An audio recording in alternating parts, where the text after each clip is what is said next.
Ya. Halo, Assalamualaikum. Selamat siang semuanya. Waalaikumsalam. Selamat siang, Bu. Ya, coba dinyalakan dulu ya kameranya on cam saya. Yuk, silakan. Jangan lupa untuk akses pada untuk presensi ya. Oke, ini baru berapa orang nih yang join nih? Baru 23. Yuk, silakan. On cam dulu. Saya mau lihat Mbak-mbak dan Mas-mas. Ya, ini kebanyakan baru dari UPS ya, yang dari IFET siapa nih? Oh, Mas Ilman sudah ada. Mbak Anggun juga sudah ada. Oke, yuk silakan on cam dulu teman-teman.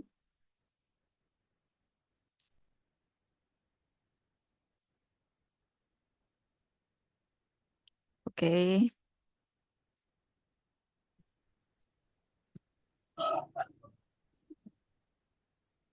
sudah. Oke, saya mau lihat dulu wajahnya nih ya. Eh, eh.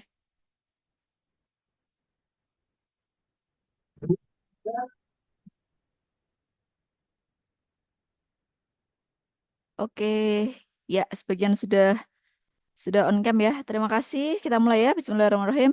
Assalamualaikum warahmatullahi wabarakatuh. Waalaikumsalam warahmatullahi wabarakatuh. Selamat siang semuanya. Siang, Bu. Ya, terima kasih sudah hadir ya pada siang hari ini. Jangan lupa teman-teman nanti untuk presensi di Spada ya. Materi juga sudah saya share. Oke, terima kasih. Kita masuk ke pertemuan 11 ya hari ini teman-teman. Untuk pertemuan 9-10 kemarin ada penugasan, silahkan dikerjakan. Diskusi, kuis, maupun penugasan untuk proyeknya. Nanti kita akan review kembali untuk penugasan proyek yang kedua, gitu ya. Berdasarkan hasil pengerjaan proyek kalian yang pertama, ketahanan pangan kemarin. Ya, begitu ya. Oke, nah pada pertemuan hari ini, pertemuan ke-11 kita akan membahas mengenai bioteknologi di bidang energi ya. Sebentar, saya akan share screen dulu. Ya, oke. Screen saya sudah kelihatan? Sudah, Bu. Oke, Iya, Bu. Sudah, Bu. ya saya. Nah, ya, hari ini kita akan membahas tentang bioteknologi di bidang energi ya, teman-teman ya. Jadi ada 3 pokok bahasan nanti yang akan kita bahas. Sub pokok bahasan, mohon maaf. Yang pertama adalah pemanfaatan bioteknologi di bidang energi, kemudian biomasa, begitu, dan jenis-jenis bioenergi yang akan kita bahas hari ini adalah bioetanol. Untuk biodiesel kita akan bahas minggu depan, gitu ya. Oke. Jadi teman-teman kalau kita bicara tentang energi gitu ya, mungkin ini berkaitan juga dengan fisika karena teman-teman kebetulan kan dari IPA gitu ya. Energi itu kan sesuatu yang digunakan untuk melakukan kerja gitu kan. Nah, maka energi ini tentu saja penting untuk kehidupan kita. Bukan hanya saya, bukan hanya kalian gitu ya, tapi seluruh lapisan masyarakat entah itu di Indonesia maupun secara global ya. Jadi kalau kita bicara tentang energi, maka kata energi di sini itu beragam bentuknya atau beragam wujudnya, begitu ya. Dan tentu saja energi ini akan kita gunakan untuk beragam keperluan juga. Nah, apa itu bisa jadi untuk transportasi gitu ya, untuk moving, kemudian untuk industri, entah itu skala kecil maupun skala industri besar gitu ya, factory, kemudian rumah tangga, bahkan sekarang segala lini kehidupan itu membutuhkan energi ya, entah itu untuk listriknya, apalagi kita sehari-hari itu selalu menggunakan gadget gitu kan, kita ngecas HP, laptop, kemudian kita menggunakan kendaraan bermotor untuk berpindah-pindah. Nah, itu semua sebenarnya kita sudah memanfaatkan energi, gitu ya. Ya. Nah, kemudian kebutuhan dunia akan minyak bumi atau fossil fuel saat ini itu 10.000 juta ton per tahun, teman-teman. Bayangkan, kita itu masih sangat bergantung sekali dengan fossil fuel atau bahan bakar yang berasal dari fosil. Kira-kira ada yang tahu nggak sih bahan bakar yang dari fosil itu apa saja? Selain yang saat ini kita kenal dengan BBM ya. Ada yang tahu? Fossil fuel atau bahan bakar yang berasal dari fosil itu apa saja, teman-teman? Ada yang tahu? Yuk, silakan. Mungkin dari UPS atau dari IFAT ada yang bisa menjawab. Silakan, boleh dibantu saya. Mbak Rizky Apriliani, silakan. Halo, Mbak Rizky?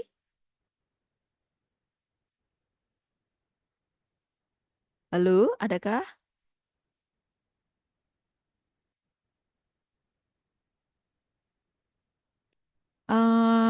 Atau kalau dari IFAT siapa ya? Silakan, teman-teman. Coba, yuk kita cek. Saya pengen tahu atensi kalian ya. Halo, halo, teman-teman. Izin Bu Yeni. Siapa ini ya? Mbak siapa? Assalamualaikum Ibu. Oke, Mbak Ulum. Kira-kira fosil fuel atau bahan bakar yang berasal dari fosil itu apa saja yang kalian tahu? Contohnya minyak bumi Bu.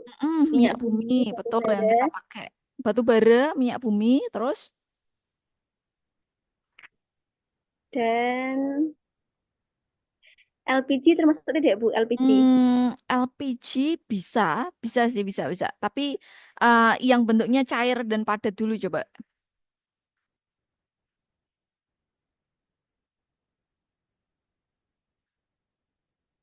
Ada lagi? LPG boleh, boleh. Yang bentuknya gas. Ada lagi minyak bumi pun juga banyak ya. Kita sekarang ada minyak tanah, ada bensin, ada solar, begitu ya. Kemudian apa tadi kalian pakai batu bara, begitu. Kemudian produk sampingannya itu ada aspal. em, eh Kemudian ada aftur begitu ya. Nah, dan lain sebagainya. Banyak sekali jenis dari bahan bakar yang berasal dari fosil. Nah, saya akan share lagi ya. Mana tadi? Nah, akan tetapi, teman-teman, minyak bumi itu kan karena dia itu berasal dari bahan bakar fosil ya, sehingga dia sifatnya tidak bisa diperbaharui. Ya, sifat tidak bisa diperbaharui itu kenapa? Karena ya dia itu berasal dari jasad renik yang sudah terkubur jutaan tahun lamanya gitu ya, sehingga untuk memperoleh fosil itu lagi ya, bahan bakar minyak itu tentu saja butuh effort. Entah kita buka kilang-kilang minyak lebih banyak, kita eksplorasi lagi, dan lain sebagainya. Sehingga konsumsi minyak bumi dunia begitu ya, itu ternyata karena semakin banyak sini, maka kita itu mengalami yang namanya krisis energi, ya teman-teman ya. Krisis energi karena semakin banyak yang pakai, sementara jumlahnya itu semakin sedikit ya, karena tidak bisa diperbarui. Sehingga harga minyak bumi dunia ini semakin hari akan semakin meningkat ya. Dan hal ini tentu saja akan mendorong manusia untuk berpindah ke sumber energi alternatif ya, atau sumber energi yang terbarukan. Contohnya ada energi dari angin ya, pembangkit listrik tenaga angin. Kemudian tenaga dari apa namanya, panas laut gitu ya, atau dari ombak. Kemudian dari tenaga matahari yang biasa kita sebut dengan solar cell. Kemudian ada energi panas bumi atau geothermal, dan juga energi dari biomasa. Nah, ini ya. Jadi sekian banyak sumber energi terbarukan ini, hari ini yang akan kita bahas adalah sumber energi yang berasal dari biomasa. Ya, karena berkaitan dengan bioteknologi. Sementara mulai dari energi angin sampai dengan energi geotermal ini sifatnya fisik ya. Artinya kita tidak menggunakan bahan-bahan biologis, tidak menggunakan apa namanya, sumber daya hayati, begitu ya. Oke, apa ini? Kok nggak mau? Nah, oke. Karena tadi saya katakan bahwa kita itu tergantung sekali dengan energi fosil, dan bahkan saat ini kita benar-benar apa-apa itu menggunakan energi fosil ya. Entah itu untuk kendaraan bermotor kita pakainya bensin, pakai solar gitu ya. Kemudian kita itu bahkan pembangkit listrik ya, untuk menghasilkan listrik, kita itu masih sangat bergantung dengan batu bara. Di Indonesia itu pembangkit listriknya berbasis batu bara, teman-teman. Belum ada yang berbasis nuklir ya, walaupun ini masih dalam tahap apa namanya, banyak sekali kebijakan yang akan mengarah ke sana. Tapi nyatanya Indonesia belum belum berkenan gitu ya, karena mengingat banyak kontroversi ya, plus minusnya ada. Sementara ada juga pembangkit listrik tenaga angin ya, walaupun tidak banyak. Kemudian apa namanya, penggunaan turbin, pembangkit listrik tenaga air. Kemudian juga di beberapa daerah ada pembangkit listrik tenaga geotermal. Kemudian eh apa ya? Rata-rata itu ya, teman-teman ya. Namun, secara nasional, pembangkit listrik yang berbasis batu bara tadi masih mendominasi, teman-teman ya. Artinya, kita belum benar-benar bersih ya, belum benar-benar energinya itu berbasis energi yang bisa diperbarui gitu. Dan ini adalah masalah fundamental, baik itu di nasional maupun secara global ya. Harga minyak bumi per barel saat ini luar biasa tinggi. Dan bahkan bukan hanya harga tinggi ya, minyak bumi karena semakin langka diperebutkan, itu negara-negara di seluruh dunia itu banyak perang itu ya, salah satunya karena krisis energi gitu ya, teman-teman.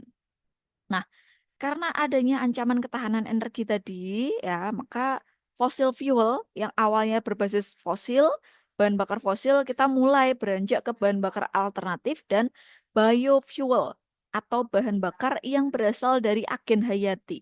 Bio, ya, bio. Jadi karena kita biotek gitu, maka kita bicara tentang bionya.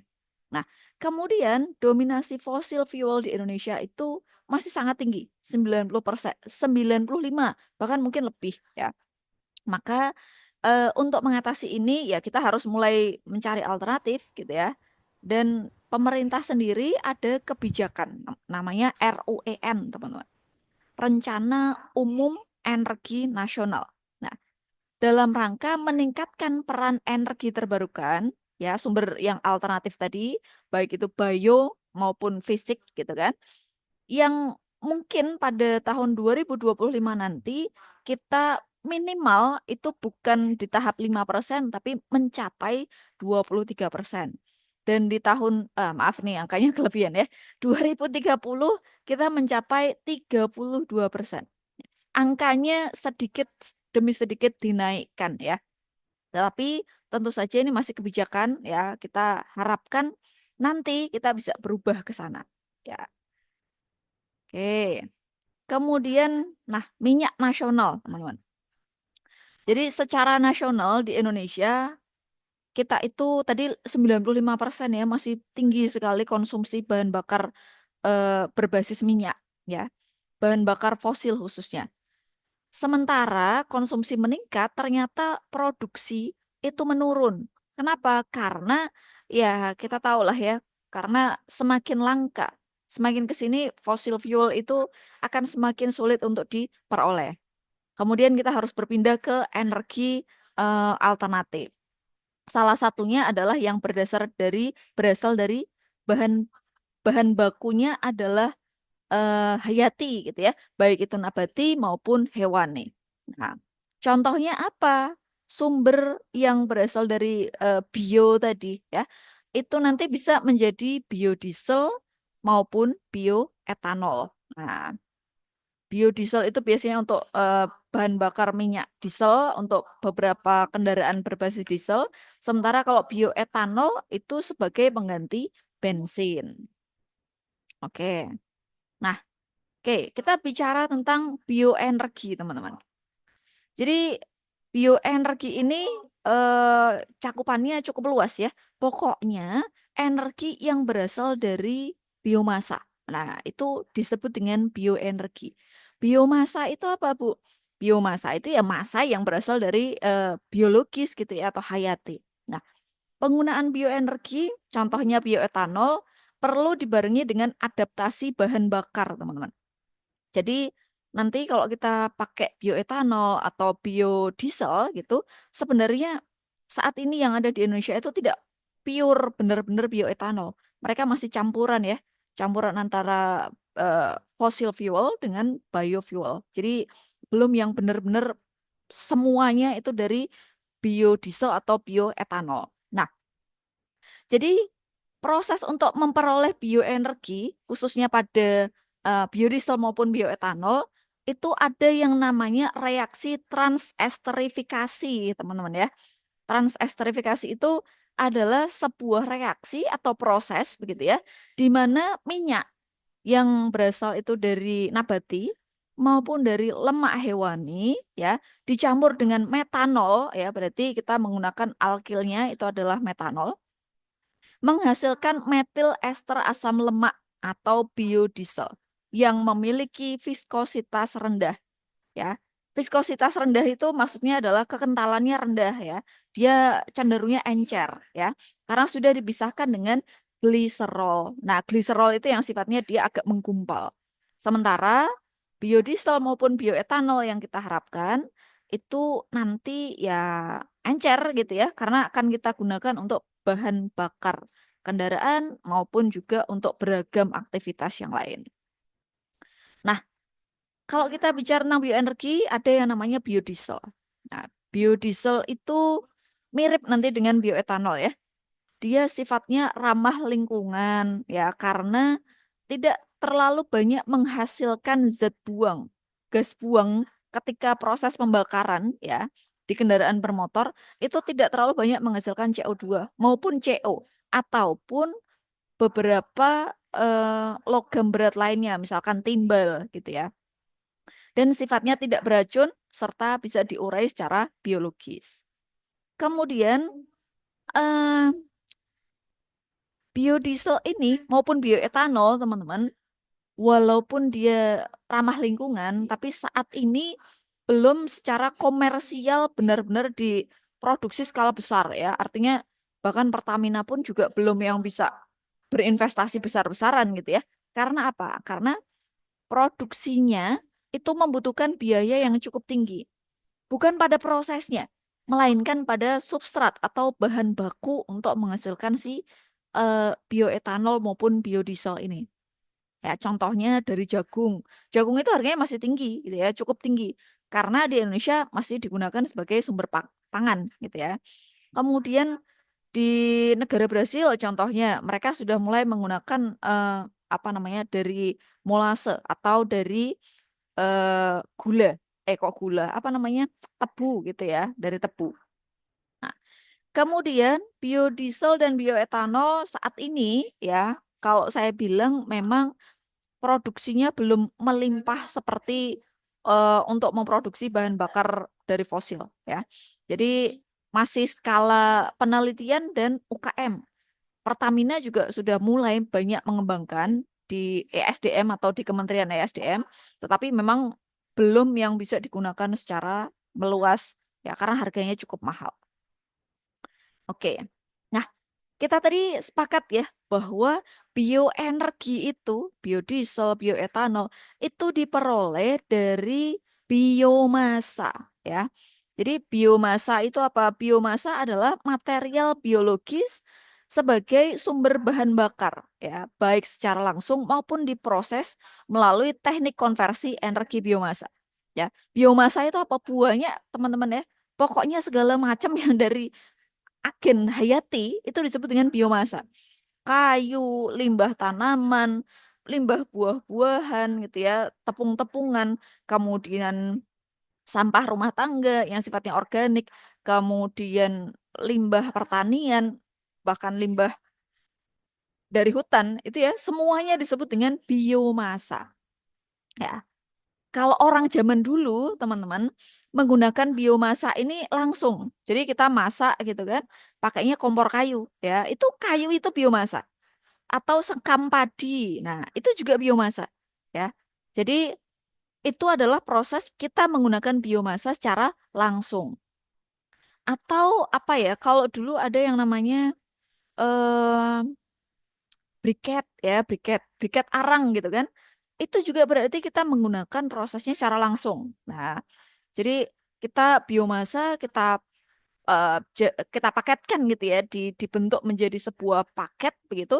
Kemudian kita gunakan untuk memasak. Nah, itu namanya biomasa yang kita gunakan secara langsung. Sementara kalau kita bicara tentang bioenergi, ada biodiesel maupun bioetanol, nah itu nanti ada proses yang namanya konversi ya energi dari biomasa itu. Oke. Kemudian ada pirolisis. Pirolisis merupakan teknologi yang cukup menjanjikan dalam mengkonversi biomasa menjadi bahan bakar yang dapat diperbaharui, gitu ya.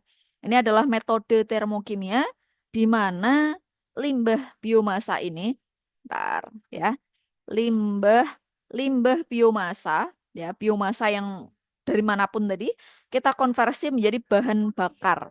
Entah itu padat, entah itu gas maupun cair ya. Itu namanya pirolisis. Oke. Nah, berdasarkan jenisnya biomasa dibagi menjadi cukup banyak, teman-teman ya.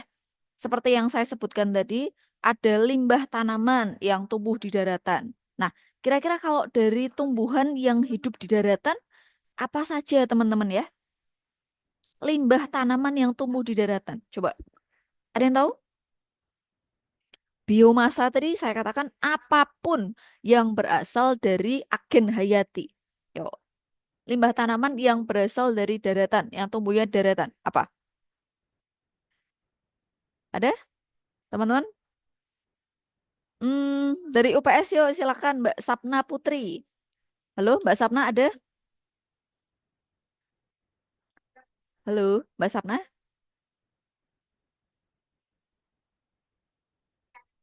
Halo,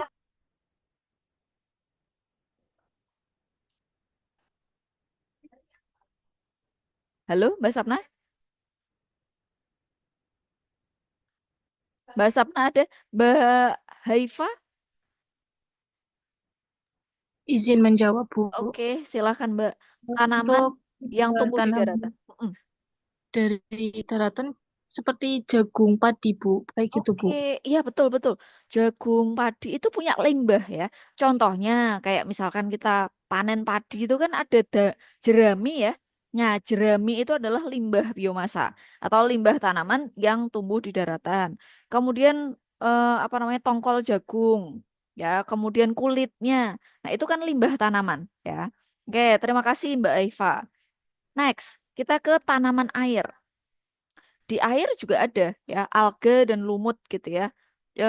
Kemudian ada limbah residu hutan, ada kulit kayu, daun, dahan, ranting, dan sistem perakarannya. Nah, kemudian limbah industri, industri yang ada agen hayatinya tentu ya, seperti serbuk gergaji dari kayu, kemudian limbah minyak, lemak, sisa potong kayu gitu ya. Kemudian limbah perkotaan. Nah, limbah perkotaan kita pakainya yang organik ya. Jadi kalau kayak plastik atau besi itu tidak bisa kita sebut sebagai biomasa. Contohnya apa? Sampah organik yang ada di rumah tangga maupun di perkotaan yang sudah dikumpulkan gitu ya. Nah, itu sampah. Kemudian limbah padat pertanian. Contohnya ada kotoran ternak, pupuk kandang gitu ya, dan hasil pertanian lainnya. Sisanya apa ya? Kayak tadi ada jerami, tongkol jagung, dan lain sebagainya. Oke. Ya. Kemudian kita masuk ke biofuel atau bahan bakar dari agen hayati ya nabati. Nah, biofuel di sini lebih apa namanya cenderungnya ya itu lebih concernnya ke nabati teman-teman. Di Indonesia kita lebih banyak menggunakan nabati atau disebut dengan BBN, bahan bakar nabati. Ya, yang berasal dari biomasa sehingga sering disebut sebagai energi hijau. Karena apa? Karena emisi karbon yang ramah lingkungan. Ya, artinya karbonnya tidak terlalu banyak gitu. Karbon dioksida yang dihasilkan. Ada dua jenis, nanti ada bioetanol dan juga ada biodiesel. Nah, kalau bioetanol ya berarti etanol yang berasal dari agen hayati gitu ya. Sementara kalau biodiesel berarti minyak diesel atau bahan bakar diesel kayak semacam solar gitu ya yang berasal dari agen hayati. Nah, bioetanol itu adalah aditif atau substitusi premium yang dibuat dari proses hidrolisis dan fermentasi serta distilasi biomasa yang mengandung pati atau starch. atau gula juga ya, atau serat. Intinya adalah dia mengandung karbohidrat, teman-teman. Entah itu karbohidrat kompleks atau karbohidrat yang sifatnya sederhana seperti glukosa. Nah, sementara kalau biodiesel itu adalah hasil dari transesterifikasi yang tadi sudah saya jelaskan ya. Baik itu dari minyak ataupun lemak hewani. Cuman biodiesel di kita masih banyak dari minyak ya. Contohnya dari jarak. Hmm. Oke. Apa kelebihan dari bahan bakar bio atau biofuel ini? Yang pertama, selain ramah lingkungan, pengolahannya sebenarnya tergolong cukup mudah, teman-teman. Kita tidak perlu apa namanya mengeksplor bikin sumur-sumur gitu ya. Kayak kalau kita harus mencari apa namanya menambang minyak bumi gitu ya. Karena apa? Karena biomasanya sudah ada, melimpah, cukup melimpah. Kemudian dapat diolah dari bahan nabati maupun hewani ya. Kalau biodiesel itu misalnya dari kelapa sawit, kemiri, kelapa gitu ya. Kalau bioetanol bisa dari tebu tadi molase. Kemudian singkong, sorghum manis atau sweet sorghum. Dari jerami bahkan nipah, sagu, aren, limbah biomasa yang mengandung pati atau karbohidrat, batang jagung dan lain sebagainya. Pokoknya kalau apa namanya bioetanol ini cukup gampang. Kenapa? Karena yang penting mengandung karbohidrat ya. Production cost-nya untuk prosesnya itu cukup rendah untuk produksi skala kecil. Tapi kalau sudah skala besar industri itu agak besar. Kenapa? Karena yang dibutuhkan menggunakan bahan baku maaf ya. Bahan bakunya juga cukup mahal. Ya, jadi bahan baku kebanyakan masih digunakan untuk pangan ya. Makanya masih banyak sekali sekarang penelitian-penelitian untuk menghasilkan biofuel ini. Nah, teman-teman nanti barangkali ya mau ikut PKM gitu kan, teman-teman ini kan sudah akhir tahun ya, biasanya awal tahun itu ada pembukaan PKM, silahkan. Wah, misalkan eh, pemanfaatan kulit apa gitu ya, kulit jeruk, kulit atau jerami untuk pembuatan biodiesel. Lah, itu bisa. Ya, karena sekarang kebanyakan yang digunakan di Indonesia itu berasal dari eh, singkong ya. Bioetanol. Kita masuk ke bioetanol ya. Nah, kalau kita bicara tentang bioetanol ya berarti etanol atau alkohol yang dibuat dari bio ya, dari agen hayati. Etanol yang diproduksi secara alami dari sumber nabati. Sebagai bioenergi, bioetanol ini sifatnya berupa cairan gitu ya, tidak berwarna, gampang menguap atau volatil dan bisa digunakan sebagai aditif atau substitusi tadi ya. Aditif itu berarti campuran bahan bakar fosil yang sekarang ada atau pengganti ya. Hanya saja sekarang di Indonesia masih masih banyaknya adalah campuran ya, belum belum banyak yang benar-benar pure dari bioetanol. Kemudian proses pengolahannya, teman-teman, ini dengan proses maupun peralatan yang cukup sederhana, kita bisa memproses bahan nabati menjadi bioetanol dengan kadar yang cukup bersih atau pure 70-90% setara dengan spiritus. Nah, kalau kita proses lebih lanjut ya akan menghasilkan kemurnian yang mencapai 99%. Nah, oke. Oke. Nah, jadi kalau kita bicara bioetanol, kita akan ingat lagi, kita flashback dengan materi kita kemarin bahas fermentasi pangan ya. Kenapa? Karena proses menghasilkan bioetanol ini juga memanfaatkan proses fermentasi. Ya, ada membutuhkan mikroorganisme. Salah satunya nanti ada bakteri kita akan membutuhkan kapang dari Saccharomyces ya. Jadi mikroorganisme si Saccharomyces ya. Kemudian eh, karena kita bicara tentang etanol, maka etanol ini masuk gugus fungsinya alkohol ya atau etil alkohol. Gugus hidroksi, berarti OH ya alkohol itu. Rumus kimianya CH3CH2OH atau biasa disebut dengan C2H5OH. Gugus OH ini loh, gugus hidroksilnya itu ya. Atau apa namanya? Si alkohol. Kemudian bioetanol, teman-teman, bisa diklasifikasikan berdasarkan bahan baku, proses maupun pemanfaatannya. Ya.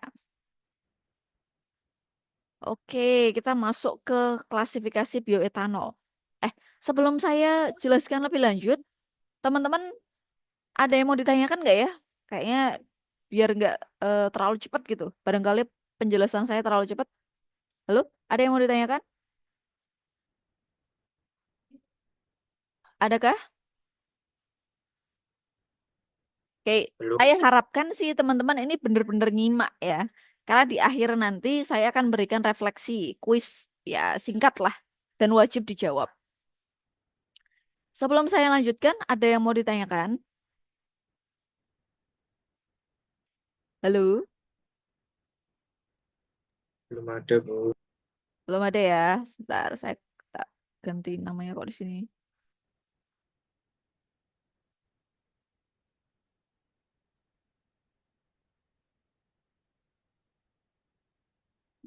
Oke, ya kita lanjutkan ya.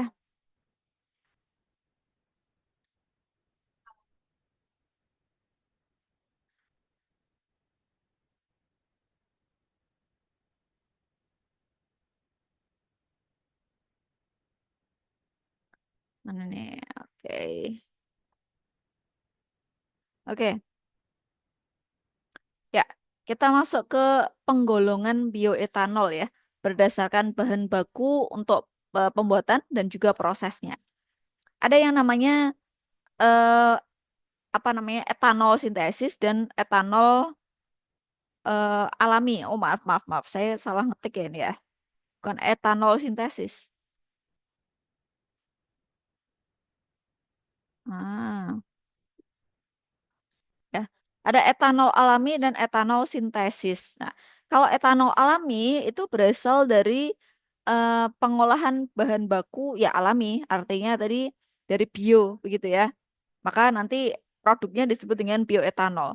Nah, bahan bakunya apa? Ya, bahan bakunya bisa dari yang berpati, contohnya ada jagung, umbi-umbian gitu ya, atau bahan yang mengandung gula.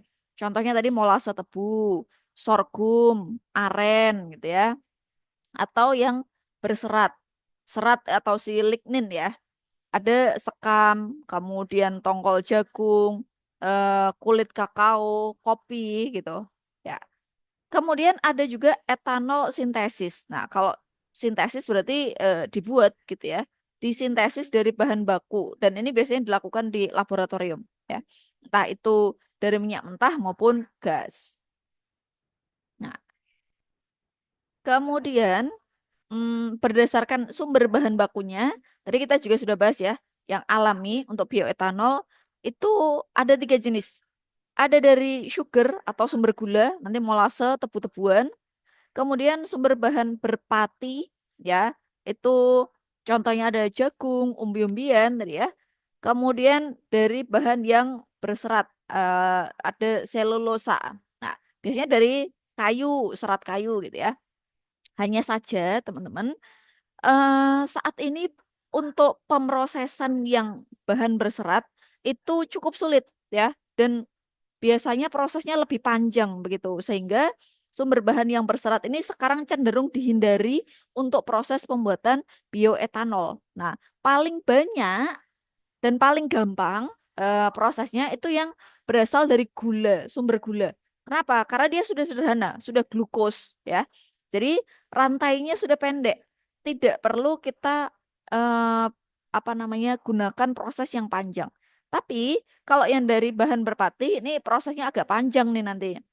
Kita harus ngubah dulu dari karbohidrat kompleks gitu ya, pati atau starch, amilum. Kita cut dulu, kita potong dulu dari sakarifikasi menjadi namanya glukosa. Nah, baru nanti kita fermentasikan untuk menghasilkan C2H5OH gitu ya. Oke, yang pertama dari sumber gula ya, sugarcane. Paling banyak ini kalau di Brazil itu pakainya yang ini ya dari tebu. Jadi di Brazil itu teman-teman mereka memang menanam tebu bukan untuk jadi gula, saja ya, tapi lebih kepada untuk menghasilkan ini bioetanol, teman-teman. Jadi silakan nanti lihat di YouTube begitu banyak sekali pertanian tebu atau sugarcane di Brazil yang cukup luas begitu dan prosesnya itu akan digunakan untuk menghasilkan si apa namanya bioetanol begitu ya. Kemudian sumber lainnya selain daripada tebu ya, kita juga bisa pakai nira ya. Kemudian aren, kemudian bit, nipah yang ini rasanya sudah langsung manis gitu ya. Kemudian juga batang sorghum manis. Nah, jadi eh, sumber-sumber yang memang mereka itu biasanya digunakan untuk bikin gula, pemanis gitu. Nah, ini berarti kan sumber gula ya. Nah, kalau dari sumber gula ini, karena dia itu sudah mengandung gula rantai pendek, glukos ya, maka proses fermentasinya pendek, teman-teman. Bisa langsung difermentasi, mohon maaf. Bisa langsung difermentasi untuk menghasilkan etanol ya. Kemarin kita bicara tentang fermentasi, ada 3 jenis fermentasi ya. Ada fermentasi alkohol. Nah, alkohol ini kan yang menghasilkan etanol nih. Etanol itu kan apa namanya etil alkohol ya. Kemudian ada fermentasi yang kedua ada fermentasi asam laktat dan fermentasi asam cuka.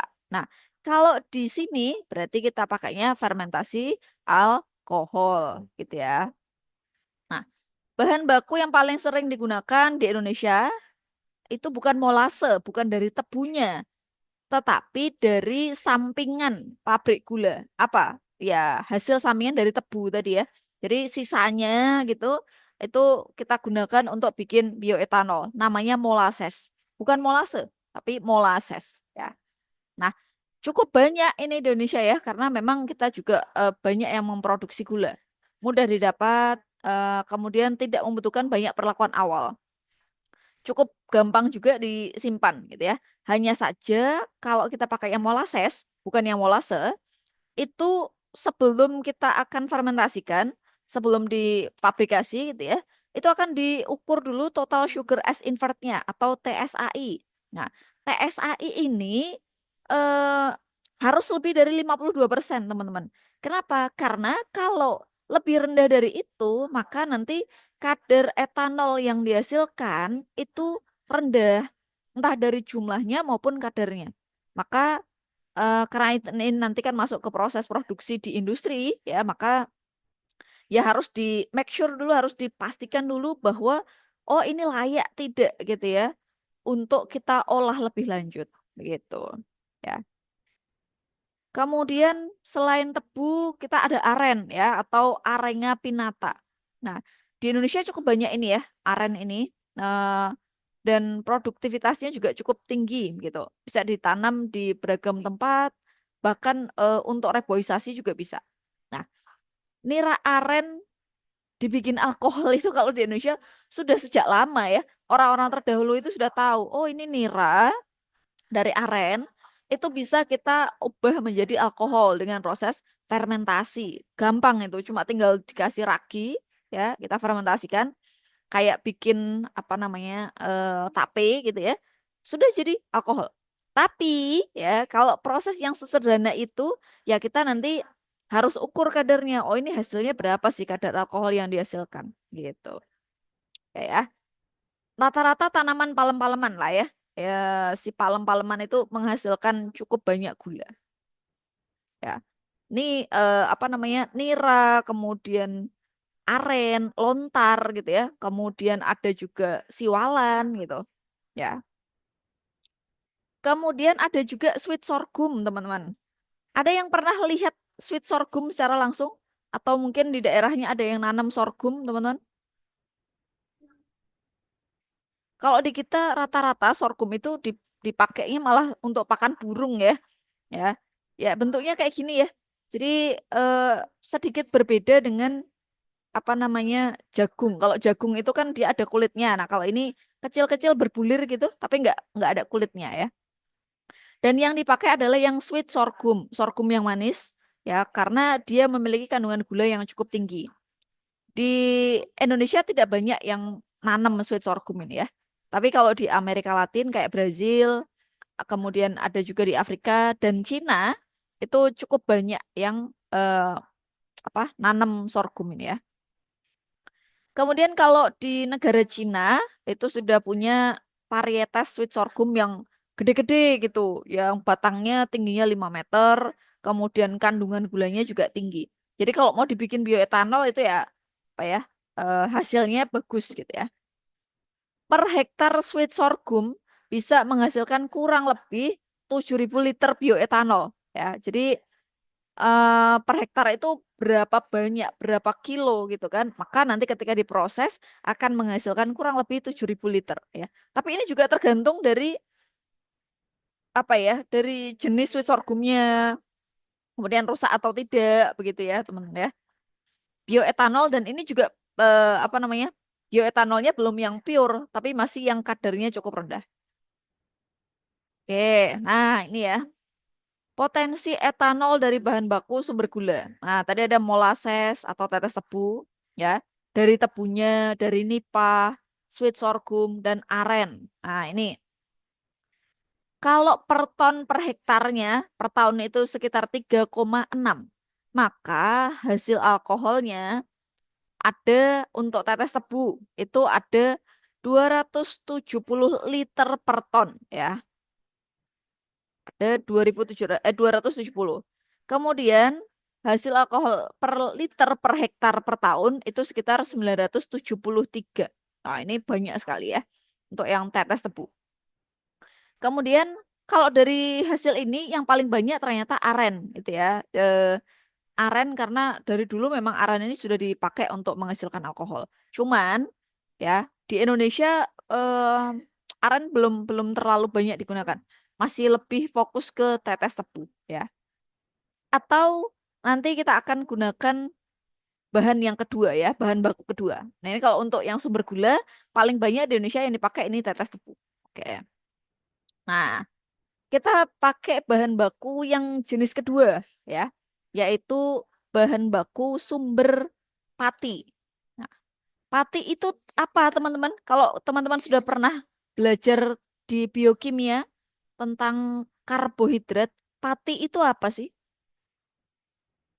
Ada yang masih ingat pati? Amilum, Ibu. Ya, pati itu amilum. Amilum itu yang seperti apa, Mbak?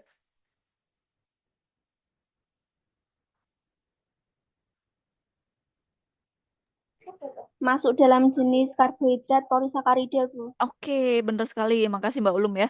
Jadi pati atau amilum itu adalah polisakarida ya. Berarti sakarida yang banyak gitu ya, atau polimer dari monosakarida ya. Karena dia itu termasuk karbohidrat kompleks seperti yang saya sampaikan tadi, maka prosesnya untuk bikin bioetanol nanti lebih panjang dibandingkan yang sumber gula. Kalau yang sumber gula tadi sudah langsung ke monosakarida. Jadi dari C6H12O6 ya, glukos itu sudah bisa langsung difermentasi menghasilkan C2H5OH. Sementara kalau ini nanti harus kita hidrolisis dulu ya. Dihidrolisis atau dipotong dulu lah gitu intinya ya. Nah, pati yang rantainya panjang, si polimer, harus diubah dulu jadi glukosa dengan hidrolisis, baik itu pakai asam atau enzim. Nah, tapi kalau rata-rata di Indonesia kita sudah pakai enzim ya. Bukannya di Indonesia nih lebih lebih ke global karena hidrolisis asam di dilihat itu kurang kurang efektif gitu ya. Ya, maka sekarang banyaknya pakai yang enzim ini. Nah, eh di beberapa negara masih menggunakan jagung untuk bikin bioetanol ya, karena pakainya sumber pati. Tapi karena pakai jagung, maka biaya produksinya itu 60%-nya itu cuma untuk bahan baku ya. Jadi cukup mahal gitu, jadi tinggi harga bioetanol. Nah, kalau di Indonesia untuk bahan baku sumber berpati yang paling melimpah itu adalah ubi kayu atau singkong gitu ya, Manihot esculenta. Nah, kenapa? Karena si Manihot SP ini dia harganya relatif murah. Kemudian baik itu dagingnya maupun kulitnya itu bisa diolah. Bahkan sekarang banyak yang meneliti bagaimana kulit dari singkong ini untuk dijadikan bioetanol. Jadi nggak cuma buahnya ya, bukan hanya umbinya tapi kulitnya juga dipakai. Ya. Dan sepanjang tahun itu ada di berbagai daerah itu bisa ditanam gitu ya. Dia tidak membutuhkan space khusus, gampang ditanam ini pakai stek udah dipotong, tempelkan udah subur gitu ya. Jadi singkong ini punya potensi yang cukup besar untuk dijadikan bioetanol. Nah, kemudian, nah ya ini adalah klasifikasi ya dari si apa namanya singkong tadi ya. Dia adalah plante, kemudian spermatopita, masuk ke genusnya Manihot dan spesiesnya adalah Manihot esculenta. Ya. Dan nanti ada varietasnya banyak ya, varietas dari si Manihot esculenta ini karena apa ya banyak yang bisa kita makan, entah itu yang mempur, entah itu yang apa singkong karet dan beragam jenis singkong yang lain. Ya. Oke. Nah, ini adalah perkiraan hasil etanol dari pati tanaman pangan ya. Dari ubi kayu atau singkong tadi ya. Kemudian ada jagung, ubi jalar. Ubi jalar itu yang seperti apa, teman-teman? Apa bedanya dengan singkong? Hmm. Halo?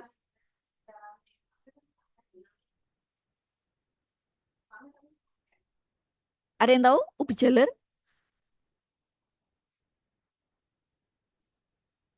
Halo? Oke, kita lanjutkan ya. Ini kayaknya kalau online memang kayak gini ya. Teman-teman, tolong dinyalakanlah kameranya lah biar kita bisa saling berinteraksi ya. Karena saya tidak ada di depan kalian, kita secara virtual. Jadi ya, saya pengennya interaktif gitu. Yuk, silakan. Nanti hasil kuliah kita hari ini akan saya upload di YouTube biar bisa teman-teman pelajari lagi. Yuk, silakan. Nyalakan dulu kameranya.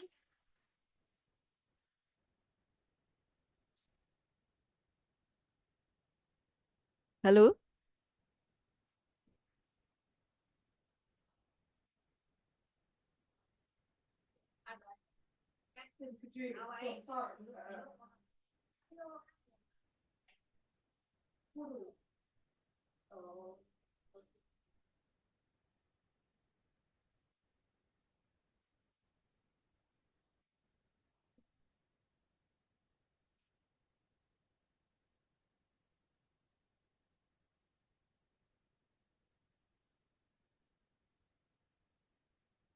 Ya, oke, terima kasih.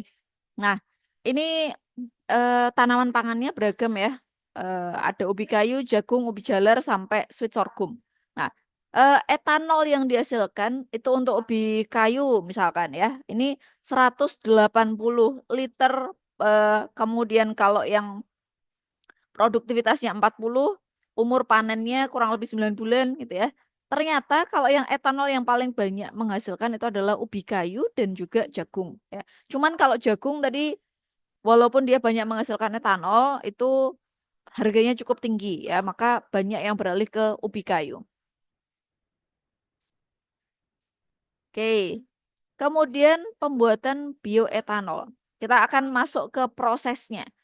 Bioetanol itu gimana sih cara bikinnya ya?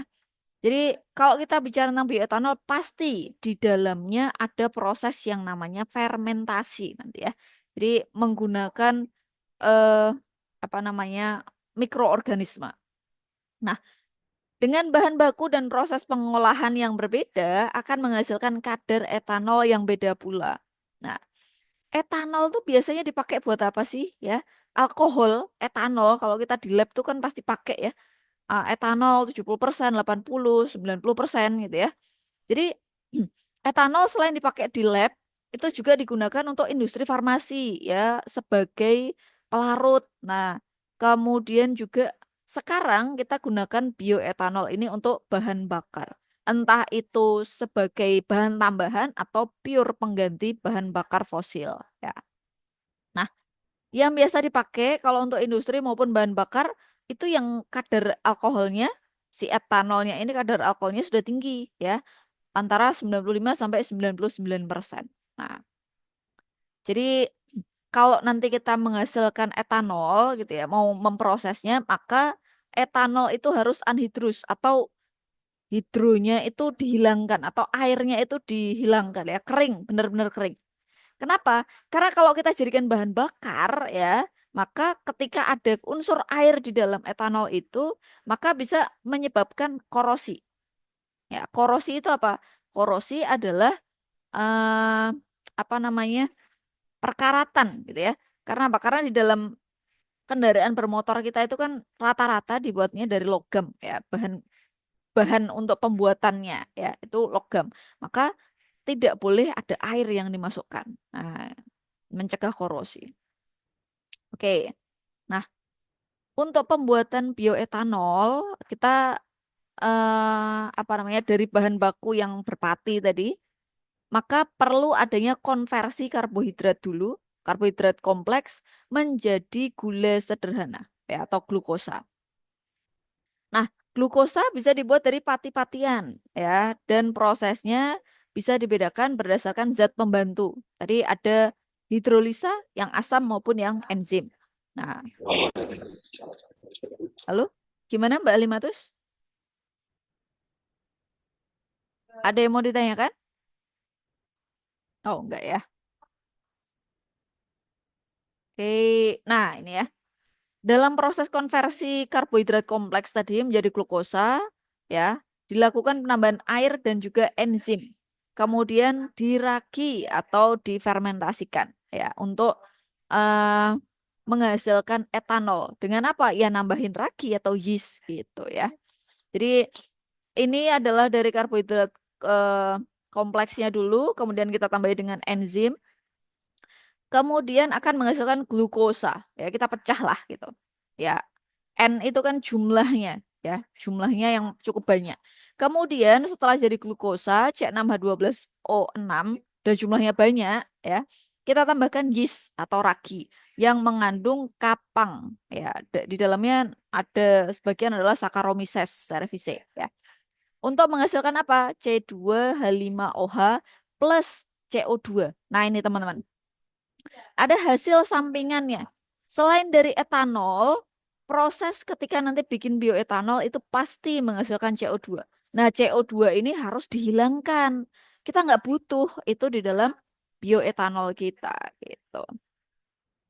Oke, proses pengolahan bioetanol eh, sebenarnya di beberapa sumber ada yang bilang 3 step utama ya, 3 step utama. Tapi ada juga yang bilang 5.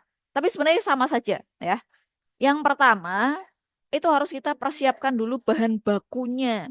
Ya, pemrosesan bahan baku untuk membuat bioetanol. Nah, setelah itu, setelah nanti bahan baku itu kita buat, teman-teman, maka selanjutnya kita akan apa namanya? Potong-potong gitu ya. Kita akan ramu sedemikian rupa sehingga dia menjadi ukuran yang lebih kecil. Nah, tergantung yang akan kita pakai adalah dari bahan gula ya, sumber gula atau sumber pati. Nah, karena prosesnya nanti beda. Kalau eh, sumber gula nanti sudah nggak ada sakarifikasi, sudah nggak ada proses hidrolisis tadi. Tetapi kalau dia dari sumber pati masih ada proses hidrolisis ya. Ini mohon dicatat karena keduanya cukup beda ya. Nah, kalau di sini saya sampaikan ada 3 proses utama ya. Yang pertama adalah gelatinisasi. Gelatinisasi ini awalnya juga diawali dengan proses penyiapan bahan baku. Bahan bakunya apa? Macam-macam. Ada tetes tebu ya, molases, kemudian dari tebunya atau molase, dari sumber bahan baku berpati ya, ubi, kayu singkong, jagung dan lain sebagainya tadi. Dari sorghum juga bisa. Nah, kemudian dari proses gelatinisasi ini akan kita gunakan sebagai sumber glukosa untuk melaksanakan fermentasi. Ingat, yang bisa difermentasi, tolong dicatat, yang bisa difermentasi adalah glukos, ya. Karbohidrat rantai panjang atau amilum atau pati belum bisa difermentasi, ya. Ya bisa difermentasi, cuman nanti tetap aja nanti prosesnya itu agak membutuhkan waktu yang lebih lama gitu, ya. Jadi yang akan kita fermentasi itu adalah glukosanya untuk menghasilkan etanol, ya, etil alkohol. Kemudian dari fermentasi nanti akan menghasilkan bioetanol, tapi kadarnya belum terlalu tinggi. Maka kita butuh proses yang namanya distilasi. Distilasi itu adalah salah satu proses pemisahan campuran ya, pemisahan campuran dalam rangka untuk memurnikan kadar alkohol dari proses fermentasi. Kenapa harus dimurnikan, Bu? Karena hasil fermentasi tadi kan ada dua ya. Hasil fermentasi tadi dari glukos tadi menghasilkan apa? Menghasilkan apa dan apa? Ada yang ingat tadi? C2H5OH dan dari C6H12O6 glukosa tadi reaksinya ketika kita fermentasi dengan Saccharomyces akan menghasilkan apa? C2H5OH dan CO2, Bu. betul ya, CO2. Nah, CO2 ini yang harus kita murnikan, nggak boleh ada ya. Dan bahkan mungkin kadang-kadang masih ada kandungan airnya. Makanya tadi ada anhidrous ya, harus kita dehidrasi, kita kurangi bener-bener kadar airnya gitu ya. Oke, kita mulai dari ini persiapan bahan baku dulu. Misalkan kita punya bahan baku singkong ya, singkong mau kita buat menjadi bioetanol. Yang pertama pasca panen karena produksinya melimpah begitu, maka kita cuci dulu sampai bersih. Kemudian ada yang cara pengeringan, jadi semuanya dikeringkan dulu karena nanti akan kita gunakan di lain kesempatan. Ada yang kita kupas kulitnya.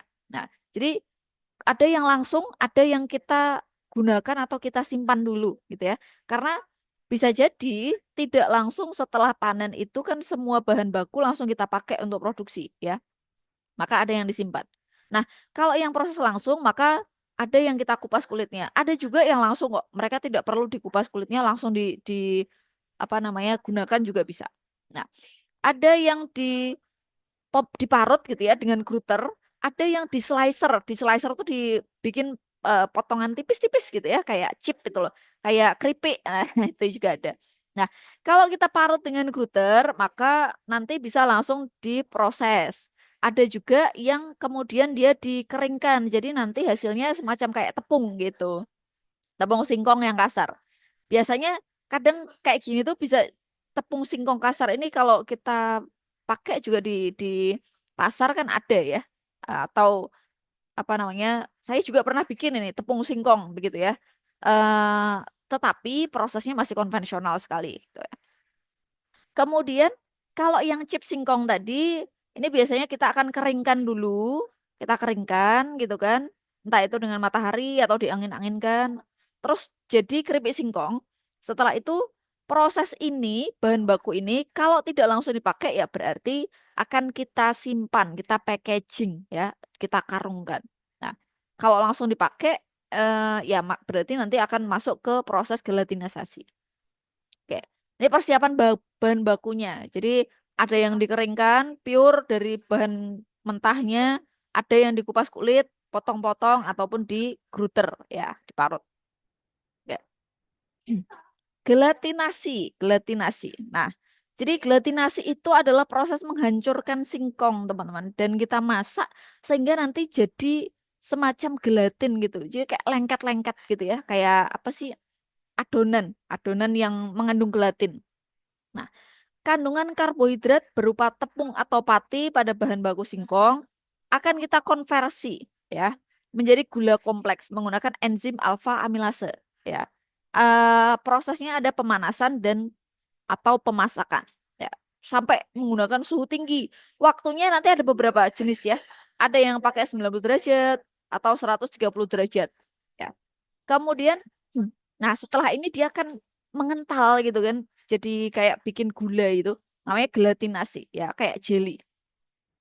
Kemudian pada kondisi enzim alfa amilase memecahkan struktur tepung secara kimia. Nah, jadi dengan suhu yang tinggi dan ada penambahan enzim tadi hidrolisis pakai enzim. Enzimnya apa ya si alfa amilase ini? Nah, si enzim ini akan memecah siapa? Gula kompleks menjadi gula eh, yang lebih sederhana ya.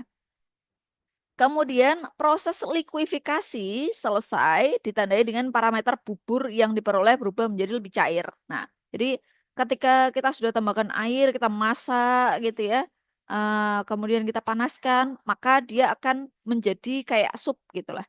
Ya, istilahnya bubur apa ya? Bubur singkong ya, tapi dia encer gitu. Nah, ada dua proses yang bisa digunakan untuk gelatinasi, entah itu gelatinasi dengan pemanasan bertahap atau yang pemanasan langsung. Nah, hasilnya dua-duanya bisa langsung difermentasikan dengan yeast atau ragi. Nah, ya. Oke, yang pertama ada gelatinasi pemanasan bertahap. Nah, pada suhu kurang lebih 95 derajat Celcius, ada namanya enzim termamil ya. Enzim termamil atau tadi kalau di sini ada enzim termamil atau enzim alfa amilase. Ada dua jenis enzim yang bisa dipakai ya, teman-teman. Nah, kalau pada pemanasan bertahap si enzim ini gitu ya, eh apa namanya? Tentu saja aktivitas dari suatu enzim itu ditentukan oleh suhu dan pH tertentu. Nah, yang paling tinggi bisa bekerja secara optimal gitu ya si enzim ini itu sekitaran 95 derajat. Maka dengan optimalisasi itu nanti ragi akan bisa lebih aktif gitu ya. Jadi proses gelatinasi yang dengan suhu tinggi, enzimnya akan semakin aktif, maka proses fermentasi dengan ragi nanti juga akan semakin cepat. Nah, pemanasan dengan suhu tinggi pada cara pertama ini dimaksudkan untuk memecah granula pati sehingga lebih mudah terjadi kontak dengan air dan enzim ya. Kemudian perlakuan suhu tinggi ini juga bisa digunakan untuk sterilisasi bahan agar tidak mudah terkontaminasi dengan mikroorganisme yang lain. Karena yang akan kita pakai nanti hanya yeast yang ada di yeastnya ya. Kita tidak mengharapkan adanya kehadiran mikroorganisme yang bersifat merusak. Oke, kalau tadi bertahap, yang ini langsung. Nah, minusnya atau kekurangan dari pemanasan langsung ini, apa namanya? Enzimnya nanti tidak bisa bekerja secara optimal, teman-teman ya. Jadi bahkan bisa menghasilkan racun ya. Karena apa? Memunculkan tripenylfuran. Nah, ini sifatnya racun. Racun terhadap siapa? Terhadap yeast atau ragi. Karena di dalamnya ada mikroorganismenya ya. Oke, next. Nah, tadi ada pemrosesan bahan baku, gelatinasi, kemudian ada fermentasi. Fermentasi, ingat fermentasi adalah proses biokimiawi ya, biokimiawi di mana kita melibatkan mikroorganisme untuk mengubah substrat menjadi eh, hasil gitu ya. Hasilnya apa? Yang di sini yang kita harapkan adalah alkohol karena fermentasi alkohol. Nah, proses fermentasi di sini itu adalah mengubah gula menjadi alkohol atau etanol ya dengan menggunakan Saccharomyces tadi. Nah, alkohol yang diperoleh dari proses fermentasi ini biasanya kadarnya cukup rendah, hanya 8-8% volumenya ya, dari volume total. Kemudian bahan baku gula ya atau molase tadi itu bisa digunakan untuk proses fermentasi secara langsung ya. Sementara kalau yang fermentasi dengan menggunakan bahan berpati berarti kita harus hidrolisis dulu. Nah, pembuatan etanol memerlukan bak fermentasi yang lebih kecil dengan menggunakan yang bahan baku gula. Nah, etanol yang dihasilkan dari proses fermentasi molasses perlu ditingkatkan kualitasnya. Ingat, beda ya, molase dengan molasses. Kalau molasses itu dari tetes tebu, hasil sampingan dari pembuatan gula, molase itu dari tebunya langsung. Ya. Dari molasses berarti kualitasnya perlu ditingkatkan, kadarnya perlu ditingkatkan, dan dibersihkan dari zat-zat pengotor. Nah, oke, nah ini yang saya sampaikan tadi bahwa proses fermentasi biasanya nanti akan menghasilkan selain C2H5OH atau etanol juga menghasilkan CO2 atau gas ya dari proses fermentasi. Maka ini yang perlu dibersihkan. Nah, gas CO2 di hasil fermentasi biasanya mencapai 35% volumenya ya. Jadi cukup tinggi. Sehingga kalau kita mau cari etanol yang bisa digunakan untuk bahan bakar ya ini harus dihilangkan ya. Karena CO2 kalau untuk kendaraan bermotor tidak kita butuhkan. Oke, ini kita skip. Nah, ini pada umumnya hasil fermentasi dari bioetanol itu kemurniannya sekitar 30-40% dan belum bisa dikategorikan sebagai fuel base etanol ya, belum bisa digunakan untuk bahan bakar. Nah, maka perlu kita tingkatkan lagi kadarnya. Oke, nah ini dengan cara apa peningkatan kadar tadi? Dengan alkohol ya, agar dia lebih murni. Nah, dibutuhkan distilasi atau proses pemisahan tadi ya dari etanol dengan CO2 untuk meningkatkan kadar alkohol menjadi 95, ya kurang lebih 90-95%. Ya. Ada dua jenis destilasi sebenarnya teman-teman. Ada yang destilasi bertingkat, ada yang destilasi konvensional. Nah, kalau destilasi bertingkat nanti ada dua proses destilasi. Tingkat pertama itu namanya beer column dan yang kedua adalah recidifying column ya. Jadi bertingkat dua kali gitu. Kalau yang konvensional biasanya hanya sekali. Nah, oke, ini adalah alat distilator untuk bioetanol di skala UMKM ya. Jadi ya cukup kecil lah. Sementara kalau yang di kanan ini proses distilasi yang kita gunakan di skala laboratorium. Ya. Ini teman-teman baik itu di UPS maupun di IPA sudah pernah melakukan praktikum distilasi? Sudah belum? Yang di UPS pernah praktikum distilasi untuk pemisahan campuran? Halo? Sudah pernah, Bu. Sudah, sudah pernah ya di kimia ya? Iya, Bu. Oke. Kalau yang di IVET sudah pernah? Sudah. Sudah ya, oke. Berarti sama-sama sudah pernah mengenal apa itu destilasi. Ya. Jadi seperti ini nanti ada proses pendinginannya kalau destilasi itu. Oke. Ya, nah ini. Hasil penyulingan dari distilasi ini tadi, teman-teman, itu hasilnya nanti adalah etanol yang kadarnya ya kurang lebih 90%. 90-95 ya. Kemudian untuk substitusi BBM kadarnya cukup tinggi sekali, hampir 100% ya atau 99%-an. Disebut dengan etanol kering ya, anhidrous tadi. Nah, untuk pemurnian etanol 95% diperlukan proses dehidrasi atau anhidrous, destilasi absorben menggunakan beberapa cara. Entah itu secara kimiawi maupun fisik. Nah, kalau secara kimiawi kita gunakan batu gamping, kalau secara fisika kita gunakan penyerapan, bantuan apa namanya zeolit gitu ya. Nah, harapannya nanti kita menghasilkan eh, fuel full grade etanol. Full grade etanol itu berarti dia yang kadar etanolnya tinggi sekali ya, hampir 100%. Nah, ini baru layak sebagai bahan bakar. Kalau kadarnya masih rendah, bahkan 95 saja belum bisa ya. Maka kita tambahkan kadarnya sampai 99%, 99,6 sampai 99,8. Baru ini bisa larut dalam bahan bakar, contohnya bensin gitu ya. Oke. Nah, ini adalah proses pilot plant etanol untuk proses distilasinya ya. Di gambarnya kurang kelihatan ya. Jadi dari yang sebelah kiri ini ada yang namanya conveyor, conveyor datar, kemudian ada conveyor miring, kemudian sampai ke 11, 11. 11 itu, nah ini ya, ini ada untuk sakarifator ya, sakarifikator. Sakarifikator itu tadi yang diproses, kita akan melakukan hidrolisis tadi ya. Kemudian di sini ada nutrien tank ya 13, 14. Nah, 13, 14 ini adalah penambahan nutrisi. Nutrisi siapa ya? Nutrisi untuk bakterinya nanti ya. Kemudian nggak kelihatan lagi nih. Nah, 21. Oh, nomor nomor 18 dulu teman-teman ya. 18 ini nanti untuk fermentor di sini untuk proses fermentasi. Jadi fermentasinya kita akan lakukan di sini. Sementara kalau di sini adalah waste apa namanya? Washing CO2.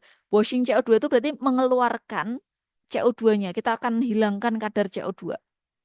Baru nanti kita akan masukkan ke distilasi. Nah, kalau yang ini distilasinya bertingkat ya, dua kali tadi.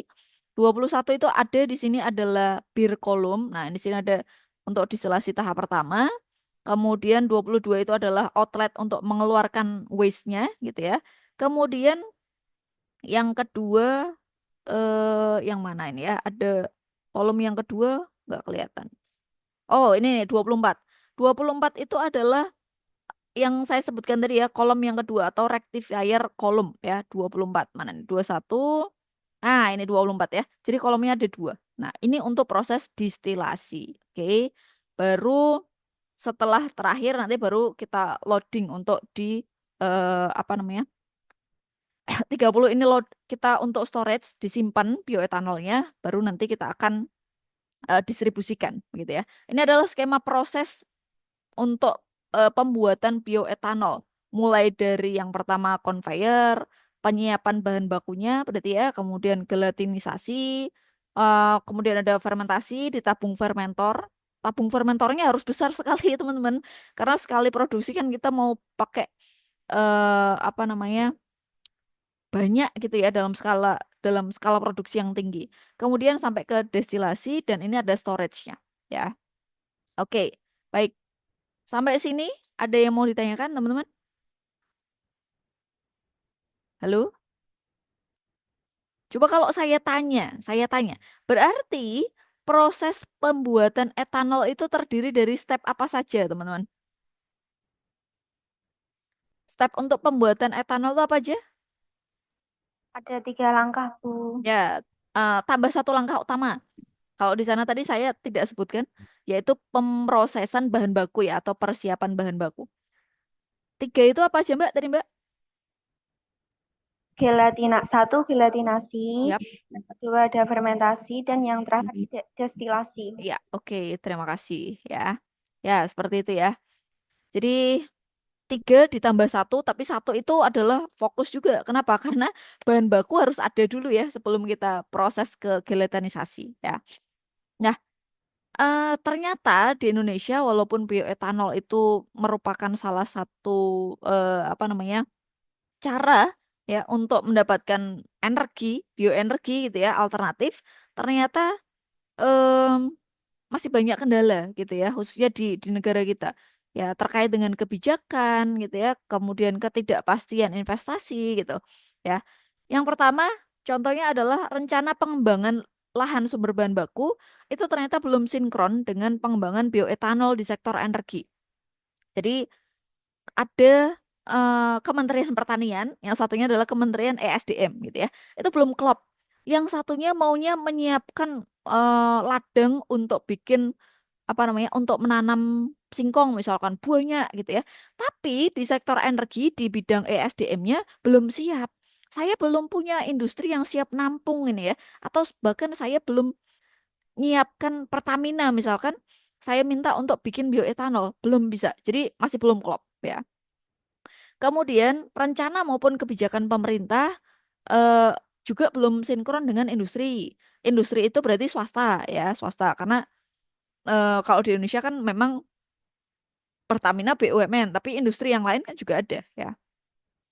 Kemudian ketidakpastian resiko investasi dalam komersialisasi bioetanol. Kenapa? Karena belum ada tata kelola atau tata niaga bioetanol yang pasti di sini. Jadi kalau saya mau jual itu HET-nya berapa? Siapa yang akan mewadahi? Harganya bagaimana gitu ya? Itu masih belum jelas. Sehingga ya industri masih belum belum berani untuk investasi ke arah sana untuk lebih lanjut ya. Karena komersialisasi itu kan berarti kita akan menghasilkan bioetanol yang skalanya itu besar begitu ya. Kemudian, nah karena ada beragam kendala, teman-teman tentu saja ya kita harus eh, berupaya untuk mengatasi ya, mengatasi agar si bioetanol ini bisa apa namanya agar si bioetanol ini bisa terserap gitu ya atau bisa dikembangkan lebih lanjut. Nah, ya yang pasti ini harusnya dari pemerintah ya karena kalau industri rumah tangga maupun skala laboratorium itu kan belum belum bisa menghasilkan bioetanol skalanya eh, besar gitu. Maka perlu rencana pengembangan bioetanol yang komprehensif ya, dan terkait juga dengan blueprint pengembangan biofuel. Blueprint itu jejak-jejaknya ya. Kira-kira habis ini step-stepnya mau ngapain gitu ya. Kalau sudah ada biofuel dari bioetanol, setelah itu prosesnya mulai dari produksi, distribusi, dan penerapan atau penggunaan bioetanol itu akan seperti apa. Ya contohnya dulu lah, misalkan ketika dari kompor ya, dulu Indonesia itu kan awalnya kompornya kompor minyak. Kemudian besar-besaran pemerintah itu melakukan upaya untuk mengganti minyak tanah ya, kompor berbasis minyak tanah dengan gas. Maka gas LPG itu kan didorong ya sedemikian rupa agar agar banyak yang menggunakan ya, diberikan kompensasi, bahkan waktu itu ya ada gas gratis, kemudian kompornya untuk setiap rumah. Nah, sekarang juga nih misalkan contohnya pemerintah sudah akan mulai bergeser dari bahan bakar minyak, eh, transportasi, di bidang transportasi beralih ke berbasis listrik. Nah, maka ini juga harus sinkron. Kayak contohnya sekarang kendaraan yang apa namanya menggunakan bahan bakar listrik gitu ya, menggunakan listrik, kendaraan listrik itu kalau pajak pajak kendaraan bermotor itu relatif lebih murah gitu. Nah, itu kebijakan dari pemerintah ya. Kemudian perlu juga inventarisasi dan evaluasi rinci terkait dengan peluang dan tantangan untuk investasi bioetanol. Nah, harus rinci. Kalau ini tadi blueprintnya itu sudah jelas, maka ke depan harapannya untuk proses komersialisasi juga akan lebih gampang ya. Jadi banyak orang mau invest. Nah, contohnya misalkan ini, kalau kita bicara tentang biofuel ya, karena harganya mungkin masih tinggi terkait dengan apa bahan baku, sudah harganya tinggi, kemudian bahan bakar minyak juga masih rendah harganya. Otomatis orang-orang nggak mau pindah ke bioetanol. Nah, mungkin ke depan kalau pemerintah akan melaksanakan tata kelola ya secara komprehensif ke arah sana, ya biasanya nanti harga BBM yang akan dinaikkan, sementara harga bioetanol atau bioenergi itu akan dibuat lebih rendah begitu. Entah itu diberi apa istilahnya, apa ya istilahnya, harga yang harganya diberikan kompensasi ya. Nah, oke, baik.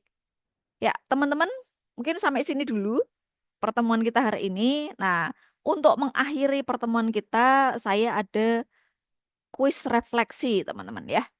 Kuis refleksi, silahkan, saya butuh 10 orang nih. 10 orang, sebentar. Silakan dinyalakan dulu kameranya lagi. Dinyalakan lagi kameranya. Kita akan masuk ke kuis refleksi, teman-teman.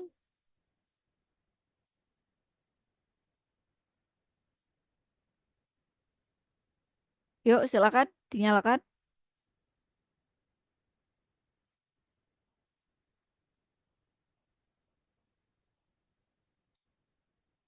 Oke,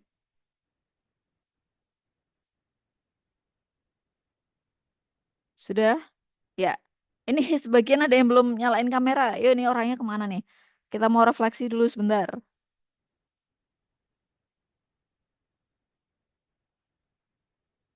Ya. Nanti yang saya tunjuk ya tidak boleh tidak menjawab. Oke. Saya akan menunjuk nanti maksimal untuk satu pertanyaan adalah 3 orang. Ketiganya harus menjawab. Ya. Oke. Ya. Tolong yang lain juga dinyalakan.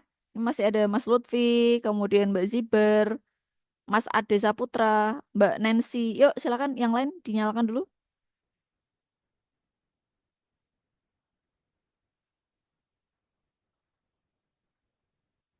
Oke.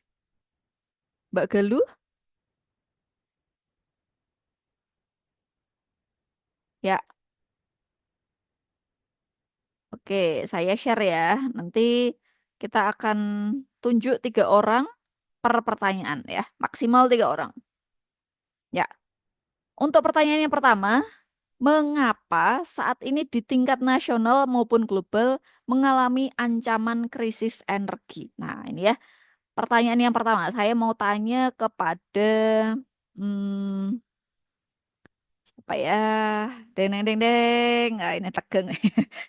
Ada Mbak Laura Pauliza. Silakan Mbak Laura.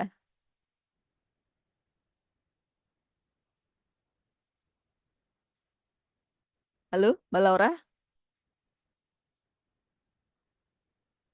Halo Ibu, Ya, silakan. sebentar Bu. Ini nggak usah cari di ChatGPT dong. Kan tadi sudah saya Udah, jelaskan. Oke. ini udah ketemu jawabannya Bu lagi Oke. nih. Ya. Krisis energi saat ini merupakan isu yang sangat mendesak dan kompleks baik di tingkat nasional maupun global. Mm-mm. Beberapa faktor utama yang menyebabkan ancaman krisis energi ini antara lain ketergantungan pada bahan bakar fosil, Mm-mm. karena sebagian besar negara masih sangat bergantung pada sumber energi fosil Mm-mm. seperti minyak bumi, gas alam, dan batu bara. Mm-mm. Cadangan bahan bakar fosil yang terbatas dan semakin menipis menjadi ancaman yang serius terhadap ketahanan energi jangka panjang. Mm-mm. Terus yang kedua itu karena peningkatan permintaan energi, Mm-mm. pertumbuhan populasi dunia, industrialisasi dan urbanisasi mendorong peningkatan permintaan energi yang signifikan. Mm-mm. Hal ini membuat pasokan Wah, energi yang lengkap ada sekali ini. semakin menipis. Ini baca dari mana ini? Yang di PPT saya Habis nggak cari ada. dari Google Bu Oh, tadi. ya oke oke oke. Ya, panjang sekali ya. Saya pengennya bukan Mbak Google yang jawab, tapi kalian. Karena apa? Karena ini merefleksi dari apa yang sudah saya sampaikan tadi. Nggak apa-apa, tapi ya. Oke. Terima kasih ya Mbak Laura. Oke, Ya, terima kasih. Next, Mbak Nana Mirda. Halo, Mbak Nana Mirda. Halo, Mbak Nana. Mbak Mirda ada?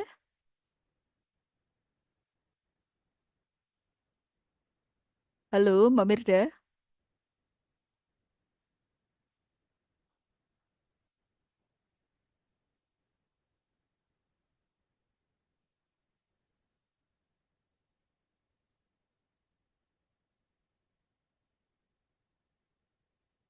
Oh, nggak ada nih. Berarti kita ke Mbak Citra aja deh, Mbak Citra. Yuk, Mbak Citra. Halo, Mbak Citra.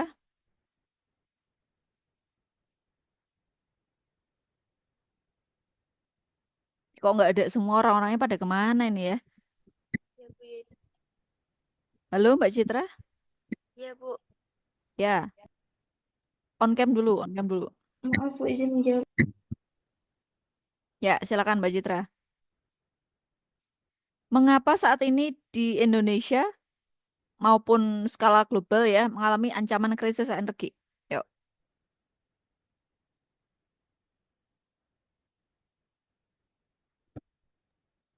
Bu, mohon maaf, citranya ada dua, Bu. Mbak Citra Hoirunisa. Oh, Citranya ada dua ya? Maaf, maaf. Saya pikir di UPS nggak ada. Mbak Citra Hoirunisa.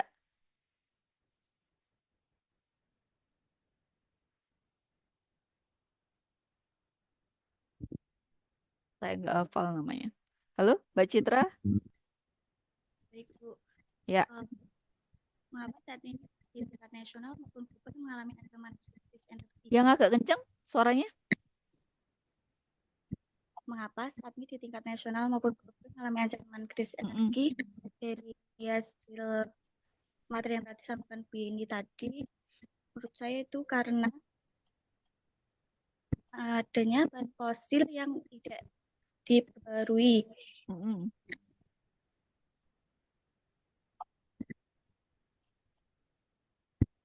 Halo? Suaranya putus-putus ya. Halo?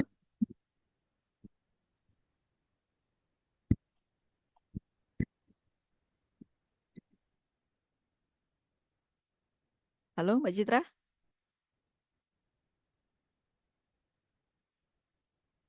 Hmm. Pokoknya sinyal sih ya ini ya. Oke, kita skip dulu deh. Kita ke satu lagi. Untuk pertanyaan nomor satu ada Mbak Putri Dwiyanti.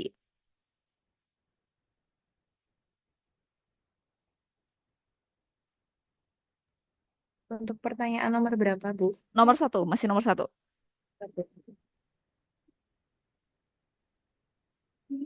Ya, mengapa saat ini di tingkat nasional maupun global mengalami ancaman krisis energi? Yuk, silakan. Kalau menurut saya, saat ini em, tingkat nasional mengalami ancaman krisis energi karena adanya perubahan iklim, Bu. Mm-mm. Biasanya karena pembakaran bahan bakar fosil itu menjadi salah satu ancaman utamanya, penyebab utamanya, sehingga terjadinya cuaca ekstrim Mm. dan bencana alam yang dapat mengganggu. Oke, ya, ya maksud dari pertanyaan yang pertama ini bukan seperti itu ya Mbak Putri ya. Mungkin saya, nah ini saya apa namanya klarifikasi. Jadi terkait dengan krisis energi itu berarti em, apa namanya energi itu jumlahnya permintaannya semakin banyak, tetapi kalau berkaitan dengan biofuel, apa fosil fuel tadi ya, berarti bahan bakar dari fosil itu jumlahnya sedikit, maka terjadi krisis gitu ya. Kenapa? Karena permintaan dan ketersediaannya itu tidak seimbang. Maka ada ancaman yaitu krisis energi ya, kayak krisis pangan lah. Ya, semakin banyak orangnya, tapi jumlah pangannya semakin sedikit. Nah, ini sama dengan krisis energi. Nah, karena kita itu kecenderungannya kan tergantung dengan bahan bakar fosil tadi ya. Bahan bakar fosil selalu gunakan itu. Bahkan di Indonesia tadi kan 95%. Maka harapannya ke depan kita bisa beralih ke biofuel ya atau apa namanya sumber energi yang bisa terbarukan. Salah satunya adalah dari bioenergi gitu. Gitu ya, Mbak Putri ya. Oke, terima kasih. Next, kita ke pertanyaan kedua. Ya, pertanyaan kedua kita ke sebentar. Siapa nih? Ke Mbak Z Victoria.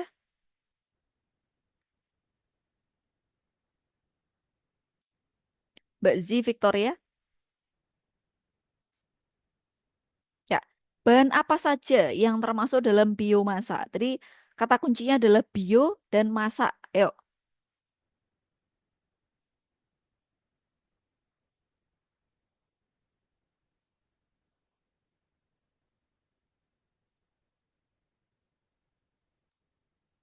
apa? Itu seperti itu ya Bu, apa ya? Limbah pertanian Mm-mm, mm-mm. kayak Banyak banget jerami tadi. Mm-mm. padi, terus Oh, kulit jagung. Iya Bu. iya, iya, betul. Iya, Biomasa. ampas tebu, terus Ah, tanaman energi juga termasuk kayak semua. Mm-mm. jagung, tebu, terus rumput, rumput, It- alga, mm-mm. kayak gitu ya Bu. Iya, betul. Ya, biomasa itu banyak sekali ya. Contohnya itu tadi yang sudah disebutkan Mbak Zee Victoria. Oke, terima kasih Mbak. Kita Ya. next ke Masnya ya. Ini Mas yang aktif ini siapa? Mas Ilman. Yuk, Mas Ilman. Yang termasuk dalam biomasa itu apa aja, Mas? Bahan-bahannya apa aja? Yang nantinya bisa kita proses menjadi bioenergi. Nggak usah searching dulu. Ayo. Sampah kebun dan hasil panen, Sampah kebun, hasil panen. Apalagi tadi banyak banget loh yang saya sebutin tadi.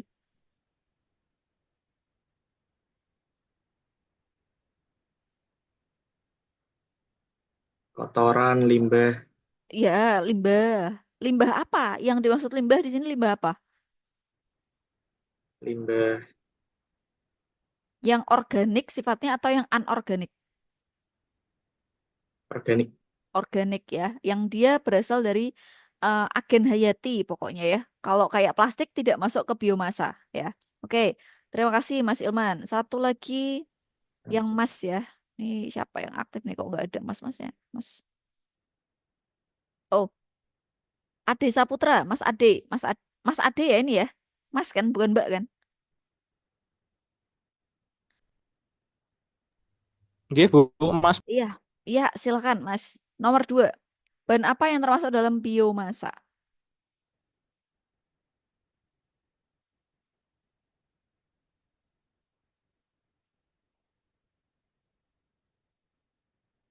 Mana tadi ya Mas Ade? Hilang. Pripun, Bu? Mohon maaf, Bu. Habis hujan, Bu. Agak susah. Oke, Tadi pertanyaan nomor berapa, Bu? nomor dua, kita masih nomor dua. Bahan apa saja yang termasuk dalam biomasa?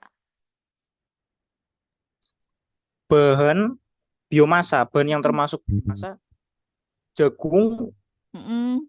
terus eh, gandum mungkin Bu sama sama tebu.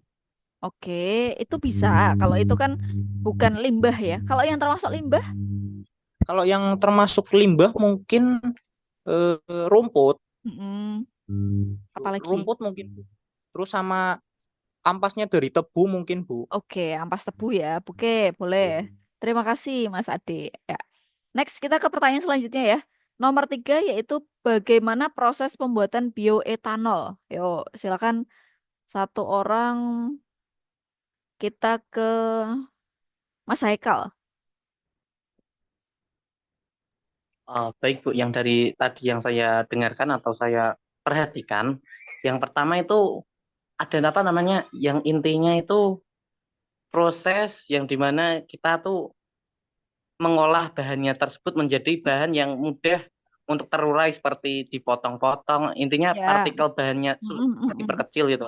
Ya. Yang Oke. kedua, proses fermentasi yang memanfaatkan agen hayati dalam proses pengubahan eh, polisakarida menjadi monosakarida yang tentunya akan berubah menjadi monosakarida terus diubah menjadi alkohol Oke. dan CO2 sebagai hasil lainnya. Mm, mm, mm, mm. Yang ketiga itu proses destilisasi. Mm, Proses mm. destilisasi itu bisa dikatakan sebagai proses pemisahan suatu zat yang kita inginkan dengan zat yang lain. Contohnya Mm, pada proses pembuatan bioetanol itu yaitu pertama hal yang kita inginkan adalah meningkatkan konsentrasi alkohol. Jadinya mm, kita mm. memisahkan antara CO2 sebagai hasil fermentasi dan mungkin ada beberapa sisa-sisa air atau zat-zat yang memiliki nilai nilai penguapan yang lebih rendah atau tinggi gitu biar konsentrasi dari alkohol yang kita inginkan bisa mencapai konsentrasi etanol yang sesuai standar untuk Mm. bioetanol atau bahan Oke. bakar bio. Oke, ya, oke. Terima kasih Mas Ekal. Next, kita butuh 2 orang lagi ya. Kita udah Mas-Mas. Sekarang ada Mbak Mbak Mbak Adel. Yuk, Mbak Adelvia Handayani.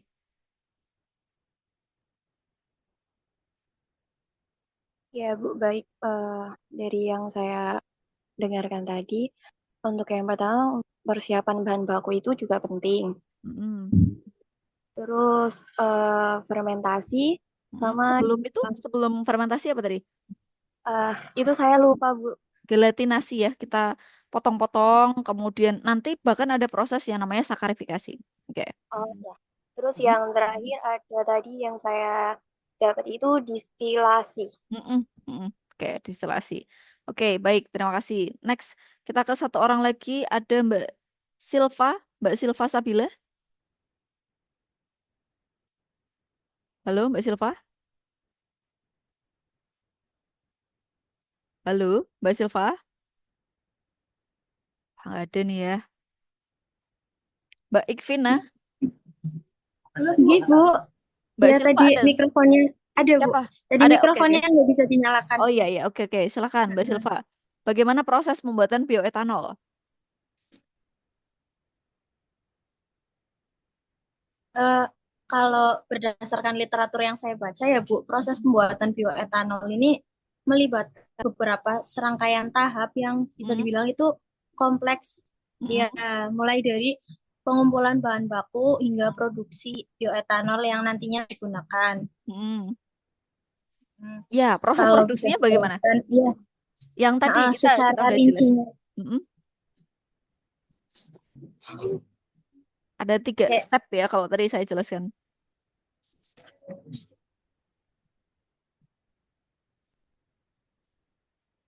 ya, sebentar Bu.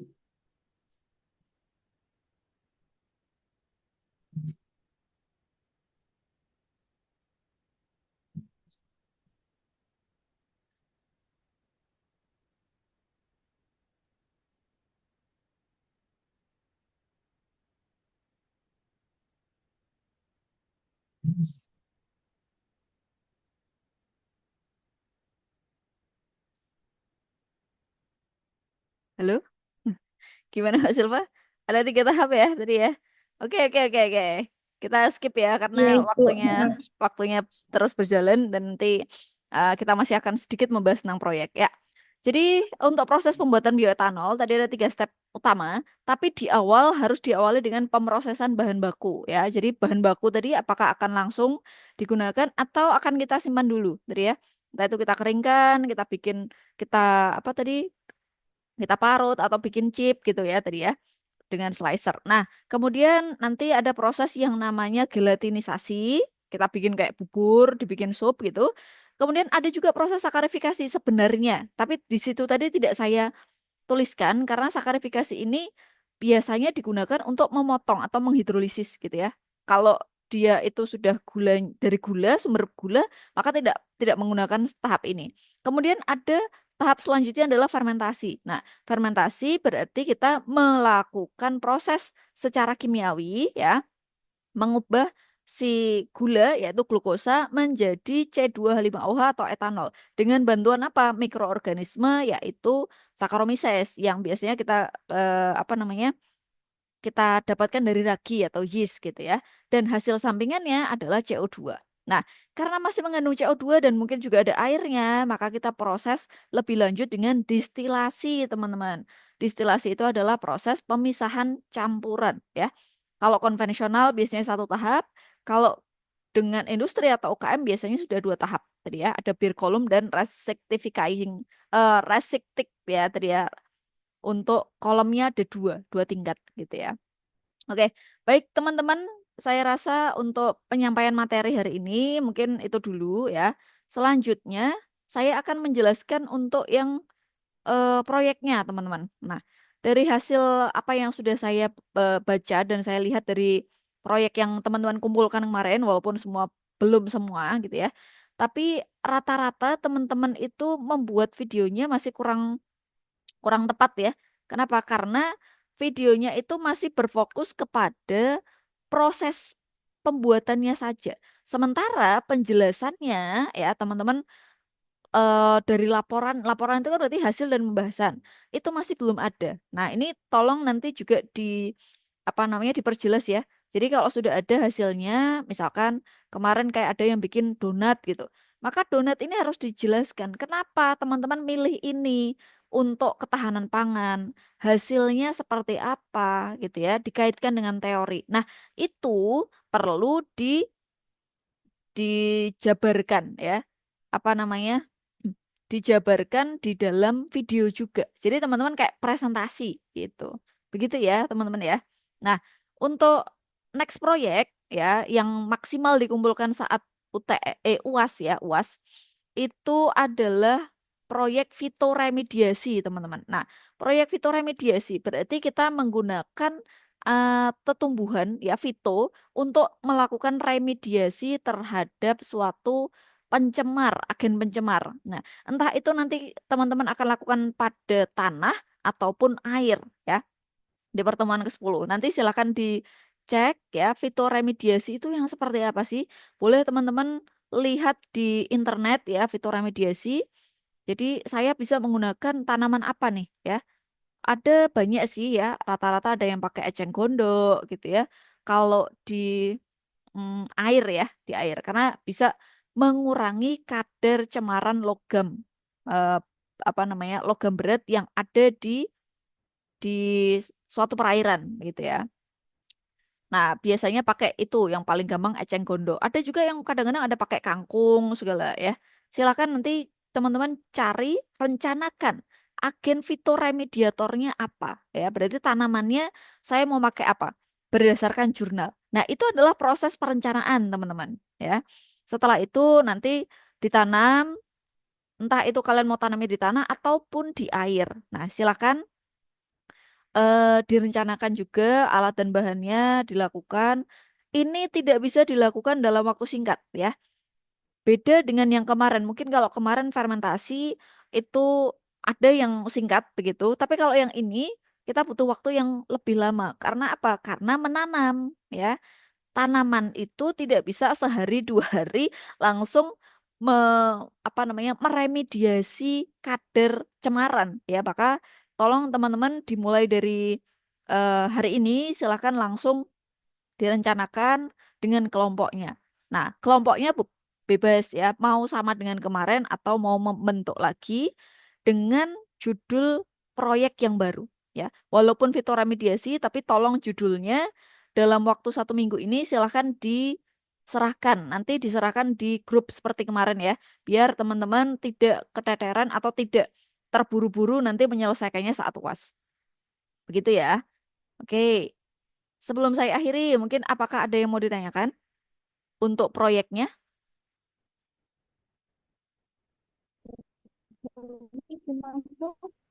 Ya, silakan. Siapa ini? Saya Bu. Oh, Bu Isrotun. Iya, Bu. Maaf. Sinyalnya Ya. putus-putus. Gimana, Bu? Oh ya.